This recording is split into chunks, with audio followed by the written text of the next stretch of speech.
Doa itu pasti dijawab. Tidak pakai koma. Bubuhkan titik padanya.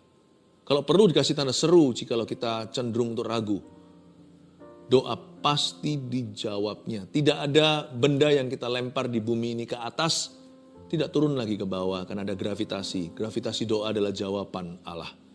Allah pasti akan menjawabnya. Tapi apakah kita percaya ketika kita berdoa? Dan apakah kita percaya saat kita sungguhan menerima, jangan-jangan nanti seperti itu, orang-orang yang sembahyang berdoa agar Petrus dilepaskan dari penjara, Petrus ketok pintu gak dibuka-buka 1 jam kali, hingga seorang hamba perempuan namanya Roda buka pintunya. Dan dia lihat Petrus di sana, ditutup lagi, dia beritahu sama tuan rumah, itu Petrus, itu pendeta Petrus, itu Bapak Petrus. Mereka semua meragukan dan berkata, gak mungkin, itu paling malaikatnya. Kita berdoa, gak pakai iman, nanti waktu kita menerima juga kita kira itu kebetulan. Atau waktu kita menerima, kita gak percaya, kita tutup pintu sehingga berkat Tuhan tidak bisa datang. Iman itu adalah jalan kepada kasih karunia. Dan jika kita percaya, kita menerima. Mari kita buka sekarang ceritanya di Markus pasal 11 ayat 20 sampai 26. Cerita tentang Yesus mengutuk pohon ara yang sudah kering. Ini nasihat Yesus tentang doa. Ayat 20 bunyinya, pagi-pagi ketika Yesus dan murid-muridnya lewat, mereka melihat pohon ara tadi sudah kering sampai ke akar-akarnya. Maka teringatlah Petrus akan apa yang telah terjadi, lalu ia berkata kepada Yesus, Rabi, lihatlah pohon ara yang kau kutuk itu sudah kering. Yesus menjawab mereka, percayalah kepada Allah. Aku berkata kepadamu, sesungguhnya barang siapa berkata kepada gunung ini, beranjaklah dan tercampaklah ke dalam laut, asal tidak bimbang hatinya tapi percaya bahwa apa yang dikatakannya itu akan terjadi, maka hal itu akan terjadi baginya. Karena itu aku berkata kepadamu, apa saja yang kamu minta dan doakan, percayalah bahwa kamu telah menerimanya, maka hal itu akan diberikan kepadamu. Dan jika kamu berdiri untuk berdoa, ampunilah dahulu sekiranya ada barang sesuatu dalam hatimu terhadap seseorang, supaya juga Bapamu yang di sorga mengampuni kesalahan-kesalahanmu. Tetapi jika kamu tidak mengampuni, maka Bapamu yang di sorga juga tidak akan mengampuni kesalahan-kesalahanmu. Kenapa saya kasih judul jika kita percaya kita menerima? Sebenarnya kita menerima itu saat percaya, bukan ketika mujizat terjadi, ya kan? Manusia itu lebih cenderung imannya itu lihat dulu baru percaya. Tapi dalam dunia Tuhan itu beda. Kita harus percaya dulu baru melihat. Ayat 20, pagi-pagi. Ketika Yesus dan murid-muridnya lewat, mereka melihat pohon ara tadi sudah kering sampai ke akar-akarnya. Ada cerita sebelumnya, Yesus mengutuk pohon ara karena tidak mendapat buah. Sebenarnya Tuhan hendak memberikan pelajaran doa bagi murid-muridnya. Lalu besok paginya nih, ini kemarin terjadi. Lalu pagi hari Yesus jalan lewat situ sama murid-muridnya. Maka teringatlah Petrus ayat 21. Teringatlah ia akan apa yang telah terjadi, lalu ia berkata kepada Yesus, Rabi artinya guru, guru. Wah, suaranya tonasi tinggi karena Petrus terpukau sekali. Guru, lihatlah. Coba garis bawahi kata lihatlah. Inilah iman merek Petrus. Inilah merek atau iman brand manusia. Brand manusia itu selalu lihatlah. Rabi, lihatlah, look. Pohon ara yang kau kutuk sekarang sudah kering. Ya inilah tipe-tipe iman kita sebenarnya. Petrus dulu sebelum Yesus mati dan dibangkitkan naik ke sorga. Petrus itu kayak kita, persis seperti kita. Kekanak-kanakan iman. Nantinya lihat waktu Petrus setelah pencurahan Roh Kudus, dia jalan ke gerbang indah, di depan ada seorang pengemis, minta-minta, dia lumpuh. Petrus berkata, emas perak tidak kupunya. Dia punya sesuatu yang tidak kelihatan mata. Apa yang kumiliki kuberikan padamu, bangkit dan berjalanlah. Orangnya nggak langsung berdiri. Orang-orang membantu dia waktu dia berdiri di atas kakinya. Dan ketika dia mulai ditegakkan, tiba-tiba pergelangan kakinya kuat dan dia menari-nari mengikuti Petrus masuk ke bait suci. Tak lama kemudian ribuan orang bertobat. Mendengar kesaksian orang ini karena mereka melihat mujizat. Petrus sebelum gerbang indah itu persis seperti kita. Jadi kita punya pengharapan dong. Kalau Petrus pernah jadi kayak kita, berarti kita bisa menjadi seperti Petrus suatu hari nanti. Salah satunya adalah lewat saat teduh bersama di mana kita dilatih beriman dan diajari. Kalau Petrus dulu pernah seperti kita, seperti Anda dan saya, kekanak-kanakan imannya, kita pun bisa dewasa iman seperti Petrus di gerbang indah. Yesus menjawab mereka, percayalah kepada Allah. Loh, apa hubungannya ya kan? Rabi, lihatlah pohon ara yang kau kutuk itu sudah kering. Yesus kan bisa aja menjawab singkat, iya. Tapi Yesus tidak mau. Yesus menjawab mereka, loh, percayalah kepada Allah. Seperti sebuah teguran. Yesus berkata seperti ini kalau bahasa Inggrisnya ya, seperti misalkan, loh, lihat pohon ara yang kau kutuk sudah kering. Sudah kering sampai ke akar-akarnya. Ya iyalah. Kalau bahasa Inggrisnya, duh gitu ya. Seperti, ya jelaslah. Nggak ada yang heran. Bukankah sudah kukatakan. Jadi bagi Yesus, pohon ara itu sudah kering waktu Yesus mengatakannya.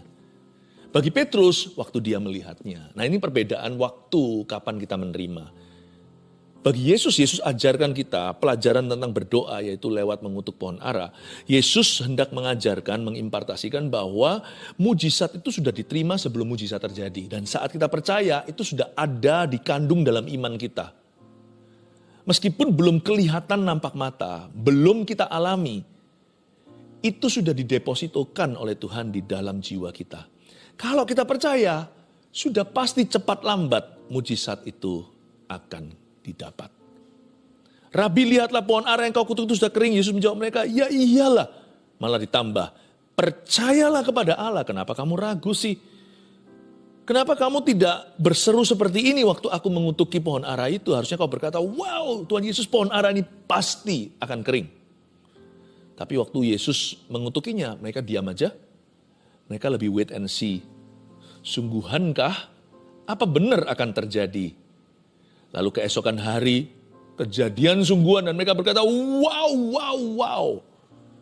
Yesus berkata, no wow. Gak ada yang perlu diwawkan. Yesus berkata, bukankah aku sudah mengatakannya? Bukankah aku sudah berfirman? Saat aku berfirman, itu sudah terjadi jikalau engkau mempercayainya. Karena akulah firman Allah, Yesus adalah firman hidup. Waktu kita baca Alkitab, merenungkan firman atau mendengarkan khotbah seperti ini, kalau kita dapat sesuatu, kita percaya dan yakin di hati, kita sudah menerimanya. Yesus berkata, ya iyalah, percaya dong sama Allah lain kali. Percayalah juga kepada aku, kata Tuhan Yesus. Aku berkata kepadamu, ayat 23, sesungguhnya barang siapa berkata kepada gunung ini, beranjaklah dan tercampaklah ke laut, asal tidak bimbang hatinya tapi percaya bahwa apa yang dikatakannya itu akan terjadi, maka hal itu akan terjadi baginya. Kembali ayat 23. Aku berkata kepadamu, kata Yesus, sesungguhnya barang siapa berkata kepada gunung ini, tunggu dulu, berkata kepada gunung, jadi kita yang beriman harus memberi instruksi, doa itu harus jelas. Makanya saya itu suka sekali kalau lagi memuji menyembah ya, sebelum saya naikkan permohonan itu selalu ada satu titik. Saya betul-betul membangun manusia roh saya membangun diri sendiri dengan berbahasa roh, membangun diri sendiri di atas dasar iman yang paling suci. Saya suka sekali berdoa di dalam Roh Kudus, menyembah dalam roh, berdoa dalam bahasa lidah. Karena waktu saya lakukan itu, saya mendoakan sesuatu yang saya nggak tahu. Saya mendoakan sesuatu yang di luar nalar pikiran saya, nggak mungkin masuk ke akal hari ini. Esok apa yang terjadi, baik berkat maupun semua tantangan di depan, baik semua yang sifatnya indah maupun peperangan rohani yang harus terjadi, saya kan nggak ngerti.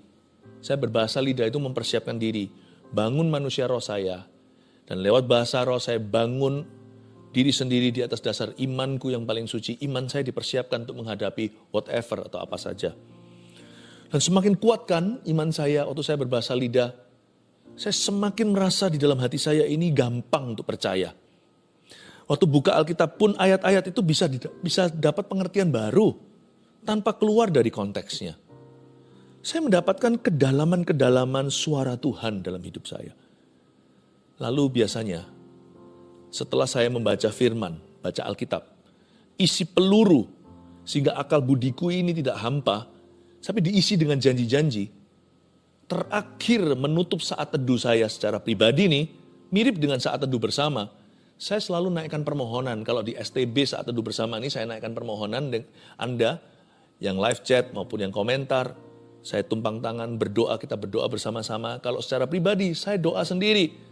Saya selalu akhiri sesi saat teduh pribadi saya tiap hari, tiap pagi dengan berdoa syafaat dan menaikkan permohonan. Dan permohonan saya selalu dalam clear words atau dalam kata-kata yang jelas. Bukan lagi berbahasa roh, bukan lagi berbahasa lidah. Setelah itu, setelah firman Allah, saya terakhirnya mesti selipkan 1-2 permohonan atau 3-4. Tergantung hari itu kebutuhan saya dan kebutuhan orang lain yang saya rasakan. Saya naikkan permohonan. With clear words, berkatalah kepada gunung ini. Jangan berbahasa lidah kepadanya. Jangan berbahasa roh terhadapnya. Gunung gak ngerti. Hanya Bapa yang tahu apa yang roh doakan. Roma 8. Tapi kalau kita mau melihat sesuatu yang gampang di follow up. Supaya kita ada track recordnya. Doa syafaat. Kita mesti ucapkan kata-kata atau kalimat yang jelas. Clear words. Kalau orang Indonesia ya bicara dalam bahasa Indonesia. Orang Inggris ya bicara dalam bahasa Inggris. Orang Chinese bicara dalam bahasa Chinese. Bahasa yang bisa dimengerti.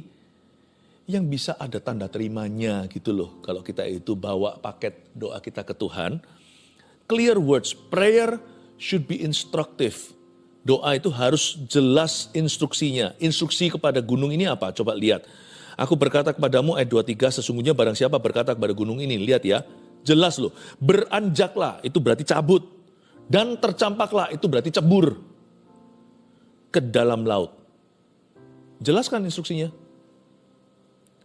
Itulah sebabnya doa tidak boleh abu-abu.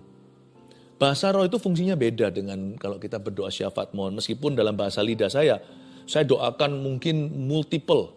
Mungkin saya doakan itu beraneka ragam doa. Karena Roma 8 katakan Roh Kuduslah yang berdoa melalui kita untuk orang-orang kudus termasuk kita sendiri. Tapi nanti pada waktu permohonan jangan banyak-banyak. Beberapa dalam prayer list atau daftar doa yang Anda panjatkan supaya dapat di follow up. Supaya Anda bisa lihat penggenapan-penggenapannya itu kapan terjadi. Jikalau ada tanda-tanda ke sana atau nggak ada tanda-tanda sama sekali, tiba-tiba mujizat terjadi. Anda bisa kasih tik atau cawang. Anda bisa kasih tanda yang ini sudah digenapi, yang ini belum. Yang ini sudah setengah jalan, yang ini progresif, yang ini mujizat instan, yang ini pelan-pelan tiap langkah.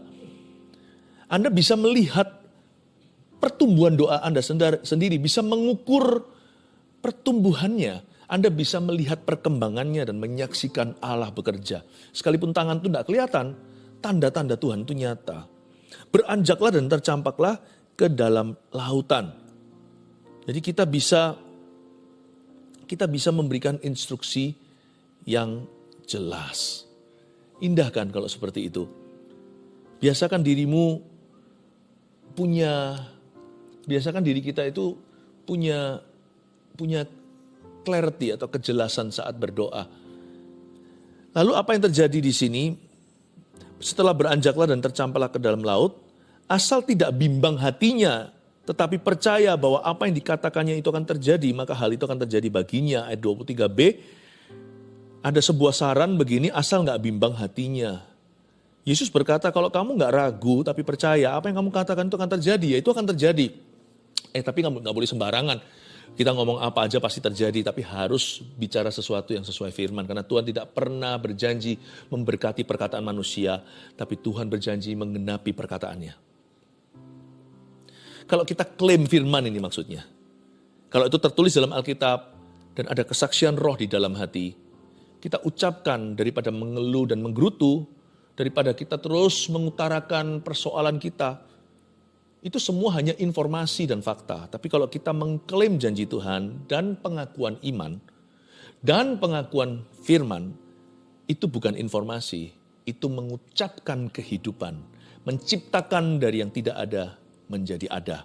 Ada kuasa dalam mulut dan lidah bibir orang percaya.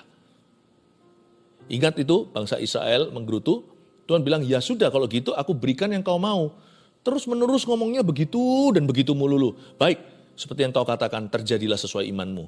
Imanmu terletak pada pengakuanmu. Pengakuan imanmu begitu, imanmu negatif, ya terjadilah yang negatif. Apa yang terjadi adalah mereka tidak masuk. Mereka mati binasa di padang pasir, padang gurun itu. 40 tahun berputar-putar, ngapain akhirnya nggak masuk pula.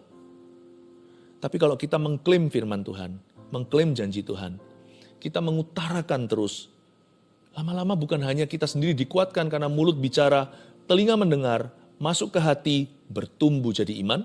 Iman timbul dari pendengaran, tapi orang lain mendengarkannya pun dapat berkat. Belum lagi keadaan, itu akan diubahkan karena ada kuasa dalam firman Allah. Dan ayat ini berkata, asal tidak bimbang hatinya tetapi percaya. Nggak boleh bimbang, tapi harus percaya. Ini mengajarkan kepada kita bahwa doa itu harus berani. Prayer should be bold. Berani itu ada dua hal yang berbeda beraninya. Kadang kita berani karena kita tahu pasti ini kehendak Allah. Sudah jelas. Coba kalau Anda lihat ya ada orang berdoa sebelum mujizat terjadi kok bisa berani gitu ya, nggak ragu. Karena memang Tuhan kasih dia karunia iman. Dan karunia iman itu pada orang itu bukan pada kita. Karena orang itu punya jenis pelayanan yang membutuhkan iman demikian. Belum lagi dia dihadapkan dengan sebuah kebutuhan yang dia doakan. Jadi kalau kita lihat gitu ya, kadang-kadang kita mikir kok bisa berani ya orang ini ya. Seperti Petrus tadi. Kok berani dia suruh orang-orang itu angkat si lumpuh. Itu lumpuh dari lahir. Langsung pergelangan kakinya kuat. Ya kalau kuat. Kalau tidak kuat kan dia jatuh ke tanah. Nanti kan dia jatuh ke lantai lalu terluka. Siapa yang disalahkan oleh masyarakat kalau bukan Petrus sang hamba Tuhan. Kok bisa berani ya di gerbang indah itu terjadi mujizat. Sometimes we are bold. Doa kita itu bukan hanya instruksi jelas. Kata-kata kalimat-kalimatnya itu bisa dimengerti. Dan bisa di follow up. Yang kita bisa ingat. Tetapi doa juga harus berani. Ketuk pintu itu jangan malu-malu. Knock, knock, knock. Ketuk pintu itu tok, tok, tok. Yang berani bukan kasar, bukan keras, tapi tegas. Asal tidak bimbang hatinya itu bicara tentang keberanian dalam doa. Prayer should be bold. Tapi juga kadang-kadang pada saat kita nggak pasti apakah ini kehendak Allah atau tidak, kita tetap harus berani loh. Orang yang doanya begini nggak akan dapat apa-apa. Tuhan Yesus, aku minta ini, tapi kalau Tuhan nggak mau ya nggak apa-apa deh. Loh, bayangkan ya, misalnya saya didatangi orang, kita didatangi orang, bisa doakan saya nggak? Tapi kalau sana nggak mau doakan ya nggak apa-apa deh. Loh, jadi ya cenderungnya pasti kita doakan, tapi kadang-kadang kita doakan gitu pun jadi, kita pun jadi bimbang ya kan, kita pun jadi nggak bisa maksimal, kita pun jadi ragu. Kalau mau doakan saya nggak apa-apa, tapi kalau enggak ya juga nggak apa-apa. Loh, biasanya saya kalau dibegitukan ya saya nggak tahu mau apa. Saya salaman paling tidak. God bless you ya. Nggak jelas. Sekalipun Anda nggak tahu pasti apakah jawaban Tuhan itu iya. Tetaplah berani tapi dengan buka hati kalau Tuhan punya ide lain. Kalau kehendak Tuhan ternyata beda. Boleh ujungnya kita kasih kalimat Getsemani. Namun bukan kehendakku yang jadi, melainkan kehendakmu terjadilah. Boleh. Tapi kalau minta ya minta, lurus satu jalan, jangan pelin-pelan. Jangan bilang kalau aku minta ini ya Tuhan, asal kita tahu di hati bahwa permintaan kita bukan dosa. Mintalah dengan berani, tapi terakhirnya kalau kita sendiri nggak yakin nih, meskipun kita nggak melanggar firman, tapi kita nggak tahu apakah Tuhan akan menjawab, ya bisa dibubuhkan terakhirnya, biarkan kehendak Tuhan yang jadi bukan kehendakku. Aku percaya kepadamu dalam nama Yesus, ku alaskan doaku atau ku panjatkan doa saya. Amin. Nggak apa-apa, tapi jangan pelin-pelannya gini. Tuhan aku minta ini. Tapi kalau nggak boleh, nggak usah, nggak apa-apa Tuhan. Nggak usah ditentukan usah atau nggak usah. Minta saja titik. Kemudian itu bubuhkan tanda tangan terakhirmu bukan kehendakku Tuhan. Ujungnya kehendakmu yang jadi. I love you. Dalam nama Yesus, amin. Ya, kalau minta ya minta. Jangan minta atau enggak. Mendingan nggak usah minta sekalian. Kalau nggak minta ya ngapain doakan itu. Memuji menyembah aja, nggak usah minta. Tapi kalau kita minta, ya minta. Berarti dari sini asal tidak bimbang hatinya itu berarti kita mesti berani. Tapi kalau kita lihat orang-orang yang punya karunia iman tertentu di saat-saat kondisi tertentu, situasi tertentu, kok bisa punya keberanian gitu ya Tuhan itu menyertakan. Bukan hanya pada rasulnya. Pada setiap orang percaya dalam kondisi yang hidup yang berbeda-beda, Tuhan menyertakan iman unik sendiri-sendiri. Dan waktu itu orang itu tahu ini jadi kehendak Tuhan meskipun dia tidak dapat bukti. Iman adalah dasar dari segala sesuatu yang dia harapkan, bukti dari semua yang dia tidak lihat atau yang belum kelihatan. Dia punya keberanian. Bahkan gak ada dibubuhkan bukan kehendakku tapi kehendakmu yang jadi. Wong dia sudah tahu kok itu kehendak Tuhan yang sempurna dalam hidupnya. Kalau itu sudah jadi kesaksian roh, ini kehendak Allah, bukan hanya Alkitabiah. Tapi dia tahu ini adalah untuk dirinya. Berkat ini nggak mungkin luput. Bukan hanya dia tahu ini tidak melanggar firman, dia tahu firman ini untuk dirinya. Wow, yang kayak gitu. Itu boldness, keberanian tanpa harus buka hati. Sebab hatinya sudah tahu. Tapi nggak tentu selalu kesaksian iman kita itu begitu. Nggak selalu kesaksian roh kita mantap. Tapi doa harus mantap. Makanya itu harus diisi pengetahuan firman dulu. Jangan sampai kita mendoakan sesuatu yang Tuhan larang. Dan Tuhan jelas-jelas di Alkitab tertulis bilang jangan. Karena Tuhan tidak pernah akan memberkati dan mengabulkan apapun yang melanggar firman. Prayer should be bold. Doa harus berani. Dalam nama Yesus, amin. Asal tidak bimbang hati. Itu akan terjadi. Karena itu aku berkata kepadamu, apa saja yang kamu minta dan doakan, ayat 24. Percayalah bahwa kamu telah menerimanya. Luar biasa kan? Waktu kita doa, kita sudah disuruh percaya kalau kita menerimanya. Bukan saat kita menerima sungguhan. Waktu sebelum sungguhan menerima dalam alam jasmani kita, atau dalam realita, Tuhan bilang, kamu telah menerimanya saat kamu berdoa. Dan jika kamu berdiri untuk berdoa, ayat 25, ampunilah dahulu sekiranya ada barang sesuatu dalam hatimu terhadap seseorang, supaya juga Bapamu yang di sorga mengampuni kesalahan-kesalahanmu. Waktu kita berdoa, selain kita harus terbuka hatinya, siapa tahu Tuhan punya maksud lain, ide lain, kedaulatan Allah bicara beda, kehendaknya nggak sama dengan ekspektasi kita, bukan hanya itu, tetapi doa kita mungkin yang itu jelas-jelas Tuhan mau jawab, tapi ada sesuatu ganjelan, ada suatu halangan. Doanya sendiri nothing wrong. Yang mendoakan di dalam hatinya masih ada, dalam hidupnya masih ada something wrong. Doanya sendiri nggak salah. Doa itu sempurna kehendak Allah dan Tuhan akan jawab. Tapi ada doa yang tertunda bukan karena segala sesuatu indah pada waktunya. Ada doa yang tertunda sekalipun itu sudah waktu Tuhan untuk diberikan. Dia ditunda, doa tersebut tertunda karena ada sesuatu di dalam hidup sang pendoa itu yang harus diluruskan, dibereskan. Ada rintangan atau batu sandungan yang harus disingkirkan. Disinilah masuk yang namanya koreksi ilahi. Doanya nggak dikoreksi, udah betul semua angka-angkanya, gitulah ceritanya, istilahnya. Tapi orangnya dikoreksi sama Tuhan. Mungkin motivasinya kurang betul. Mungkin dia masih simpan kepahitan, belum mengampuni. Dalam hal ini kan pengampunan. Mungkin ada 1-2 dosa yang dia sengaja.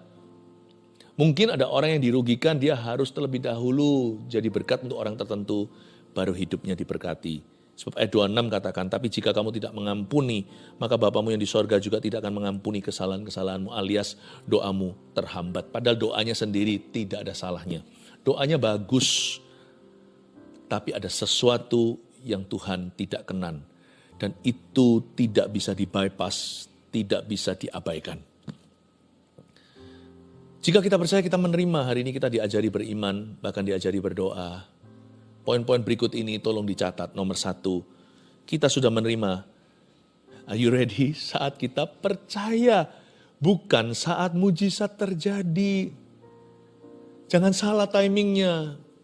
Waktu kita believe, it is given. It is given to you and me.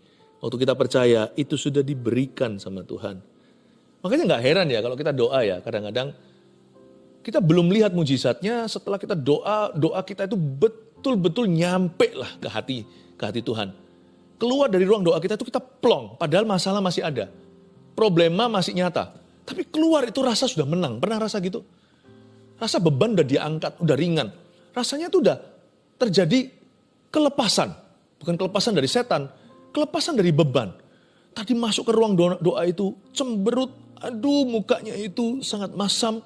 Waktu keluar itu bersinar seperti muka Musa.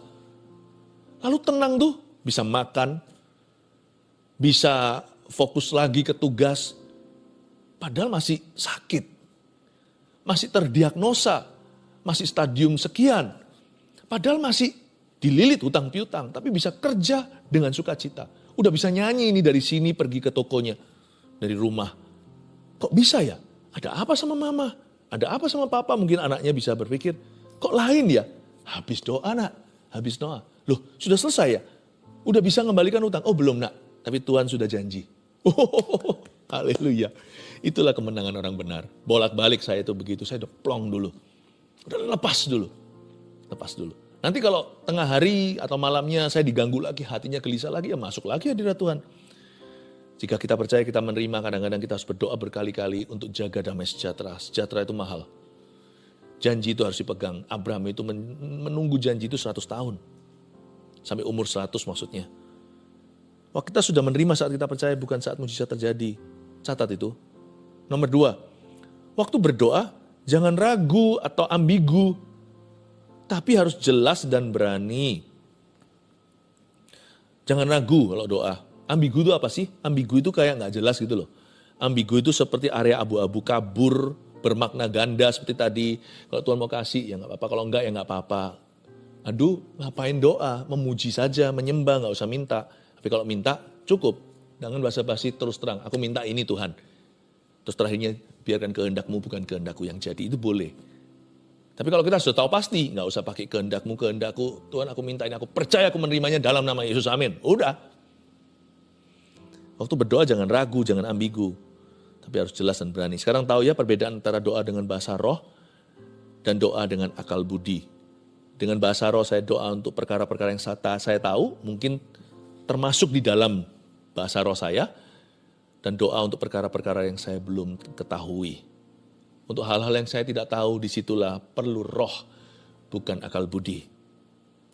Tapi doa dengan akal budi itu, supaya saya tahu saya ada di track record yang benar enggak, saya sudah berada di jalur enggak. Dan supaya saya bisa tolak ukur penggenapan janji, dan saya tahu peran saya, karena saya tahu saya doa itu, maka saya tahu menempatkan diri nanti. Saya tahu gimana saya pingpong dengan Tuhan. Bagaimana saya ping dan pong, bagaimana saya bisa bermitra dengan Allah Roh Kudus. Doa dengan akal budi itu penting sekali untuk tuntunan praktis. Followable, dapat mudah diikuti dan bisa di follow up nanti. Penting loh itu. Waktu doa jangan ragu, jangan ambigu, tapi mesti jelas dan harus berani. 3. Kalau ada sesuatu yang merintangi doa kita, harus siap dikoreksi. Doanya sih nggak salah, orangnya nih kadang-kadang. Orang yang doa itu biasanya yang diubah bukanlah apa yang dia doakan. Doa memang mengubah segala sesuatu, tapi doa terlebih dahulu mengubahkan sang pendoa. Kalau ada sesuatu yang merintangi doa kita, jikalau di tengah-tengah doa kita tiba-tiba ada interupsi ilahi, Roh Kudus buat hati kita nggak serk tentang sesuatu. Kalau itu tiba-tiba mendadak muncul di dalam pikiranmu, itu nggak kebetulan. Itu berarti sesuatu yang harus segera dibereskan. Kalau nggak ada ya nggak ada. Tapi kalau ada, jikalau ada, saya yakin Allah sedang berbicara. Roh Kudus sedang membisikkan sesuatu. Janganlah Anda langsung merasa down, kita merasa kecewa kok doanya tidak nyampe. Bukan nggak nyampe, doanya itu disimpan dulu atau di-pause sama Tuhan. Pause itu bukan dimatikan, pause itu dihentikan sejenak sampai bereskan itu dulu. Misalkan kita lagi nonton TV bersama keluarga, tunggu.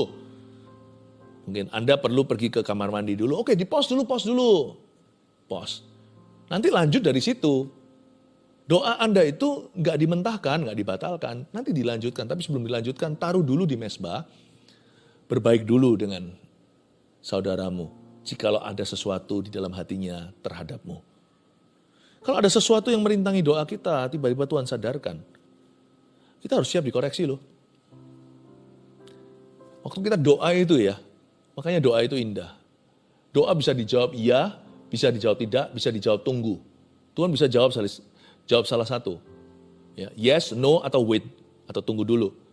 Pokoknya orang yang doa itu kan jadi lebih indah. Karena orang yang doa ketemu Tuhan. Dan kalau ketemu Tuhan pasti akan ada koreksinya. Karena Tuhan itu kebenaran, kita ini kesalahan.